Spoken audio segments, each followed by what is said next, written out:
Where are we going now? I need to see what's happening to the back.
Welcome everyone to our early medieval fashion show. All of our interpretations are going to go line along there, except for my handy assistant, Ethla.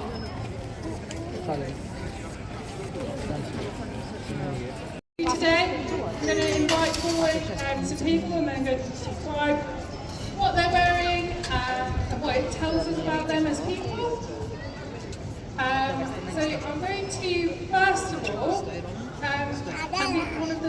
if we get the children to come forward, if you walk around in a circle so everyone can see. So the first thing you'll notice about the children is that they are wearing largely similar clothes to their parents. They have tunics and trousers and the same sort of style of their parents, and sort of simple. Yeah. Hannah is sporting some modern shoes there. Rechna, forward. We can have a little look at the Scandinavian kind of version of an early medieval person.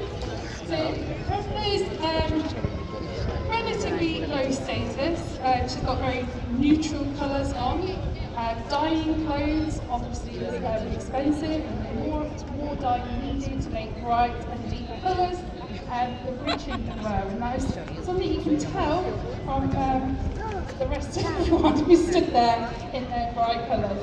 So Rechna is wearing a more Scandinavian style of overdress, which is called Rechna is involved in what most women of the period will be doing, creating new clothes for people. So Rechna is using a drop spindle to make some thread, which will eventually go onto a loom, which will be eventually cut and made into clothing, and then some man's probably going to wear it and rip it almost immediately. So okay, that's probably why she's got some knife under her belt as well, but we'll move on. Rechna has got some shoes, some people here, like Daniel, in the cross. He's obviously taken a bit of our poverty, but Rechna's managed to get some of them. So let's look at the, oh sorry, I don't look at your? Yeah, here we go. So this is the male costume of the lower end of the statue. You can see also he's got very neutral coloured clothes. He's got the tools of trade on his hand with some blacksmithing tools there. And he's probably in some kind of unpaid labour. Probably a some variety because the one who can afford a hammer, because the way he dresses can't afford a hammer. That's a big lump of metal right there. And some specialist tools be more expensive. But he's got some work to do, so his clothes are very much utilitarian, very much designed to keep him warm in the cold weather, and very much designed to good protected there. Can I call forward Rokia and we'll stick with Rokia for now. Rokia is wearing dyed clothes. This is one of the first clothes. It's got both a green under tunic. Green is quite an easy dye. There's quite a lot of plants that create dark green dyes and wool dyes quite easily. So green just shows she's got enough time. They have got enough time to go and find some extra, forage some extra material to try and improve their appearance. And also, Rukia's got a beautiful deep red cloak that must have taken you a long while to save up for. Oh dear. That might not have originated from particularly legal ways. Perhaps a bit of a raiding? It was an accident. Oh dear. Oh dear. Fell on my axe. Oh dear. And How I was awkward. this whole night. So, you've repurposed it. Is that, there you go. There you go, recycling since the 18th century. Good for the planet. Okay. You also see for the first time with Rokia, she's wearing, he is wearing, so forward. You see for the first time here some blues and unstolen red. Again, these were very considered quite high fashion, bright colours get from the woad plant and the madder plant, both of which are a bit temperamental. You need to actually focus some resources into cultivating them or trading for them, depending. A bit of a very middle class lady here. You don't know. So yeah, got some lovely red dress here from. Her impression is based very locally to Jorvik or York, where they had a big madder dyeing industry. So as she's part of a small, growing town, she has greater access to some of the items at the lower state. So she has a beautiful deep red dress, and she's also starting to wear a little bit of jewellery. Is that pewter jewellery? Yeah. So some costume jewellery, if you will, a little bit of an impression of what someone wealthy might wear. And she's able to trade and buy for that sort of thing because she's in a centre of commerce, so her outfit's slightly different. She's more based costumes. So I'm going to call forward Ethelred now. Ethelred is our travelling priest, particularly early in the Viking period. Centres of religion weren't as bedded down. So quite a lot of rural areas would only have a priest who visited from a bigger settlement.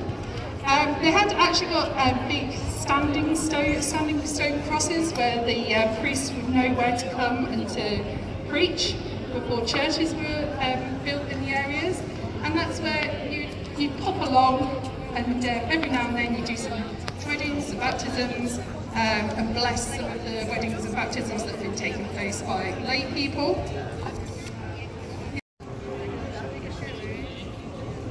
The precursor to the rosary, Ethelred has got some prayer beads. They are used to remember how many prayers you need to say in the Psalms. And if you can't remember all your Psalms, you will say an Our Father or Paternoster. So they're known as Paternoster beads. And they are made of salmon vertebrae. So high end of social society, I'm going to call forward Hale and his son. Yeah, it's true.